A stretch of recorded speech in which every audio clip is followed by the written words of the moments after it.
On me dit souvent, l'Italie c'est bien pour vivre sa retraite, mais pas pour travailler. Donc cette vidéo va traiter le thème vraiment de vivre sa retraite en Italie. J'essaie de vous donner 5 conseils pour pouvoir réussir à atteindre cet objectif.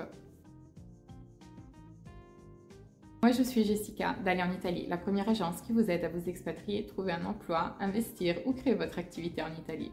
Je vous laisse le lien en description de tous nos services, ainsi que la liste de nos webinaires auxquels vous pourrez participer gratuitement.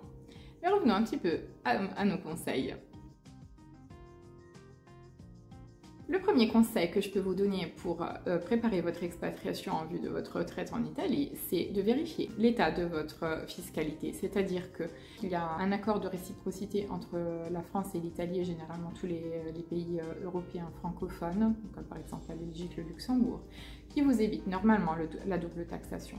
Cependant, ces dernières années, il y a eu un petit peu de chamboulement. Donc vous allez voir assez régulièrement dans les forums qu'il y a des cas de double imposition. Donc malheureusement, ceci dépend du type d'emploi que vous exerciez, si vous étiez employé ou indépendant, si vous étiez dans la fonction publique, et donc également de la caisse de retraite duquel vous dépendez.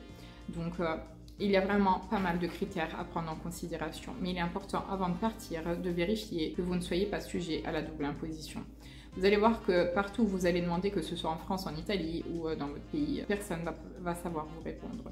La seule solution que nous on a trouvée au sein d'Aller en Italie, c'est un avocat avec lequel on travaille, qui fait partie de notre réseau, qui est bilingue, qui est inscrit au barreau en France et en Italie, qui connaît donc les deux réglementations. Donc comment ça fonctionne? Il va étudier votre situation, analyser tous les critères, il va vous poser toutes les questions avant votre entretien et va vous dire si oui ou non vous seriez sujet à double imposition, éventuellement vous accompagner pour optimiser au mieux votre fiscalité.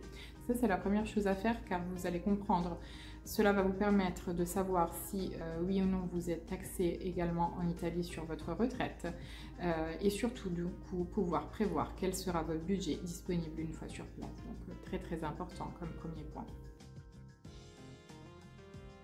Le deuxième, on n'y pense pas forcément, mais je vois des personnes qui souhaitent s'installer en Italie pour leur retraite, qui ne pensent pas forcément être dans un centre-ville ou près de services. C'est quelque chose que je vous conseille de faire attention. Donc choisir un lieu qui est facile d'accès par le biais d'un aéroport ou disons par train, en voiture, etc.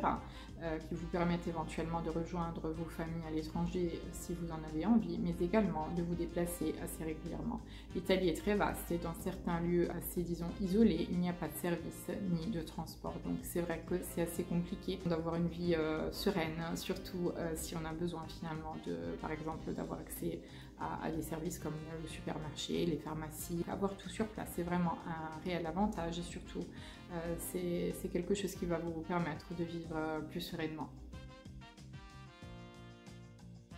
Troisième point, avant de choisir votre lieu de prédilection, essayez d'y aller plusieurs fois. Donc voir un petit peu si vous vous sentez bien dans ce lieu. Parce qu'il m'arrive régulièrement de voir des personnes qui veulent du coup déménager dans un endroit, mais n'y sont jamais allées. Donc je vous assure qu'en fonction de l'endroit, cela peut être un choc assez important parce que chaque lieu, chaque région, chaque ville a des différences, a des spécificités et parfois donc je me retrouve avec des personnes qui avaient leur idée sur cette ville-là qui reviennent et disent non, c'est pas possible, c'est pas du tout ce que je pensais. C'est bien de le savoir également avant. Donc avant de lancer toutes vos démarches et de vous retrouver dans un lieu qui ne vous correspond pas, essayez de prévoir un petit peu quelques déplacements et, afin de valider du coup votre choix.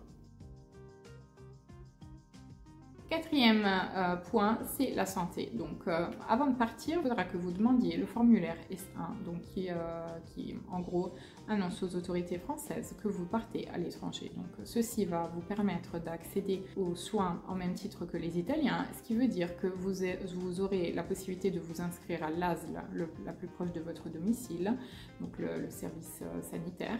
Vous aurez votre carte, on va dire ce qui correspond à votre carte vitale. Vous aurez à choisir votre médecin traitant et que vous pourrez consulter de façon gratuite.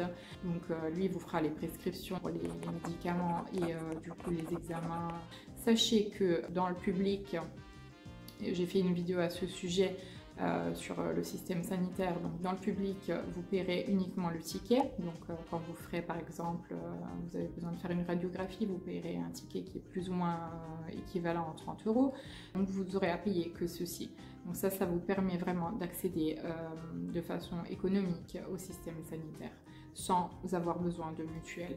Si vous avez une pathologie, donc celle-ci sera reconnue par l'État italien et donc vous aurez par exemple donc, la prise en charge quasi totale des médicaments, mais également des examens que vous aurez à faire. Donc, je prends l'exemple de mon cas où j'ai des soucis de thyroïde.